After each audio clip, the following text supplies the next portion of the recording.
Alright, welcome back. I went on a I went on a side trail last episode with this little function way of handling input validation. This was a way to big time simplify this one process we did over and over again into one single write-up that could be passed only what differed for each way we ran it. And it works.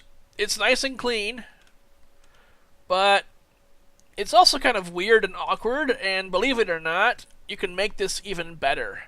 So, what if you wanted to make another program entirely? What if you wanted to do assignment 2, and you're going to get numbers in all kinds of these programs, right? Not just the first one.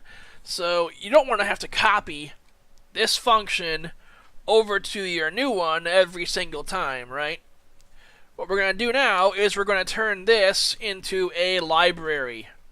A library meaning reusable code that can be put into any kind of program you want. So to make a library, we're going to go up to here and make a new JavaScript file.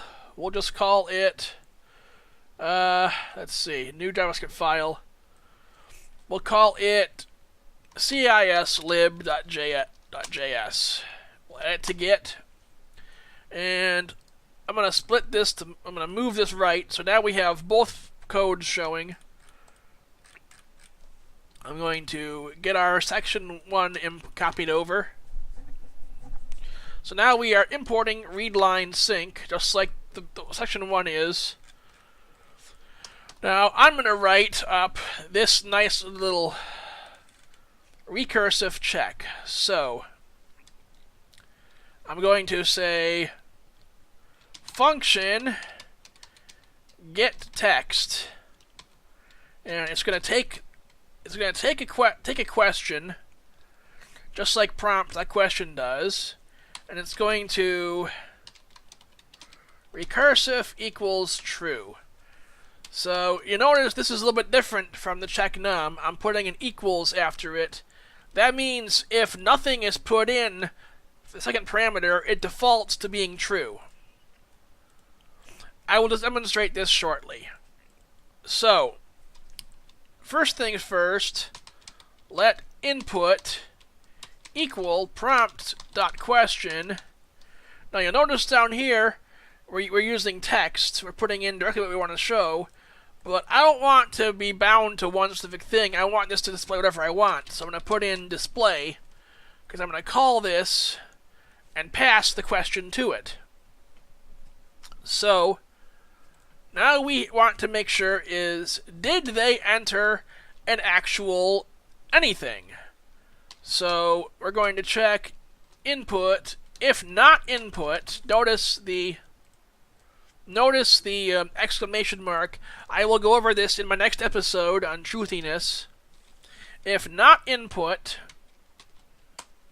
that means if it's empty, then we'll also go to two different modes. We have two behaviors we want here.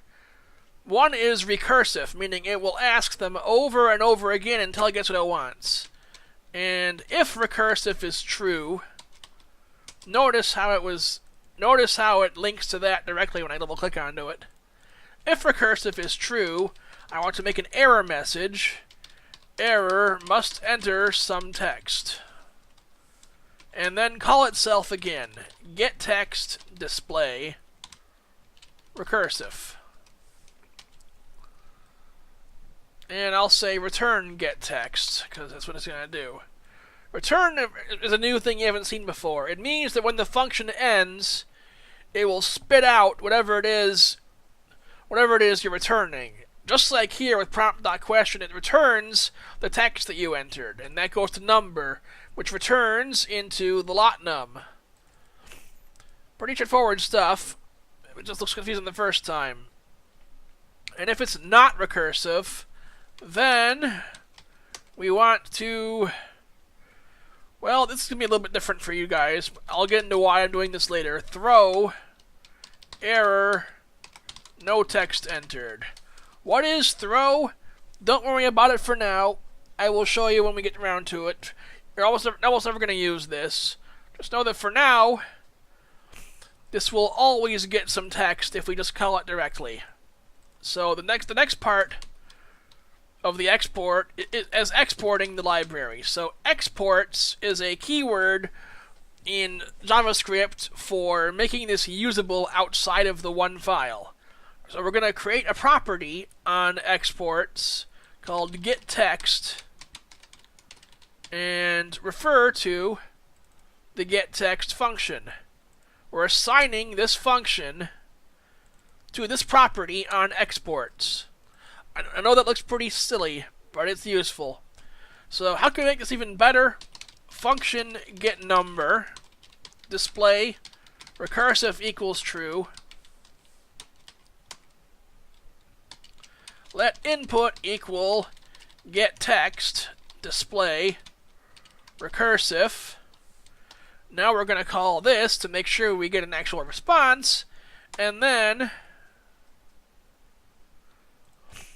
if is not a number input. Alright, number. So we're going to coerce this string into a number if we can. And if we can't, then if recursive console.log error must enter a number. Return getNumber display recursive. And the same as before, if it's not recursive, else throw error must enter a number. And if there's no problem at all, we'll just return the input. So, as before, exports getNumber equals getNumber. Again, we're referencing this function here. You can call this whatever the heck you want. Doesn't have to be getNumber or getText, but whatever you do, be consistent. And so now that we've written this library, how do we use it? Well, let's go up here to const prompt. We're going to call this const lib now. I don't know why we're going to change the name, but we just are. And rather than readline sync, we're going to point this directly at cislib. So ./cislib. Why the dot and slash? This is just forcing it to look in the current folder. It's file system notation. So, now that we're importing lib, all this stuff breaks. It won't run until we rewrite it. So let's get rid of all this stuff we wrote. So now we have these 4 lines with prompt.question. Well, let's rewrite this to use lib.getNumber. Notice how we're referencing lib.getNumber. Lib is being required from cislib, this file over here. And getNumber is right down here. So now if we replace all these prompt.questions with lib.getNumber, we can also remove these extraneous number calls.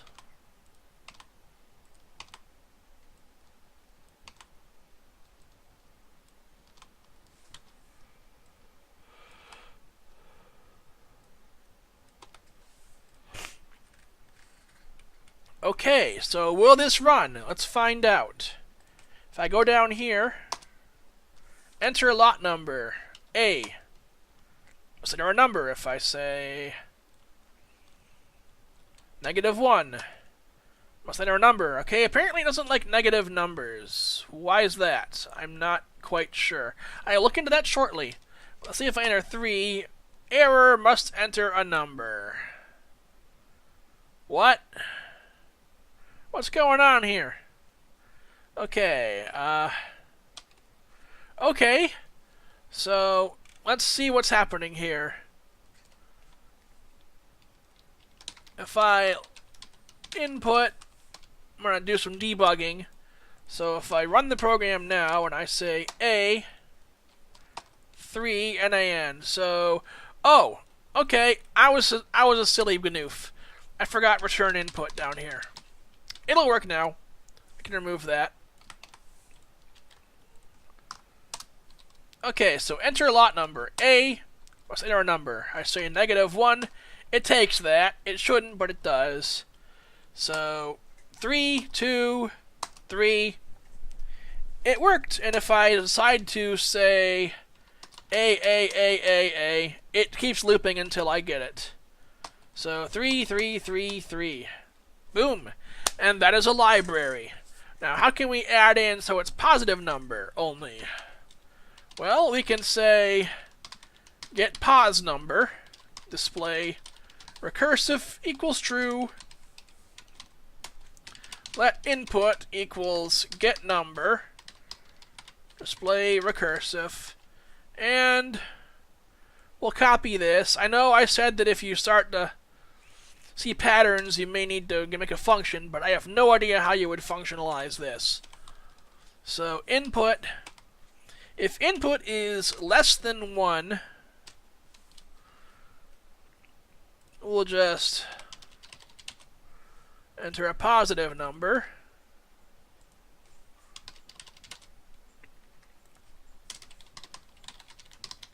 Get pos number equals get pos number. And, whoops. Notice how I am not calling them down here, I'm just referring to them. If I was calling them, it would be all kinds of a mess, so we're not going to do that. So now, if I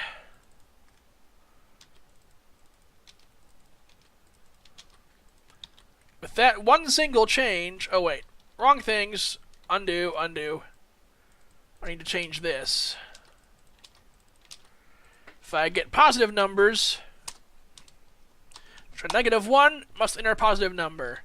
If I try A, must enter a number. If I try nothing, must enter some text. So 3, 3, 3, 3. Ta-da! And that is how you make a library.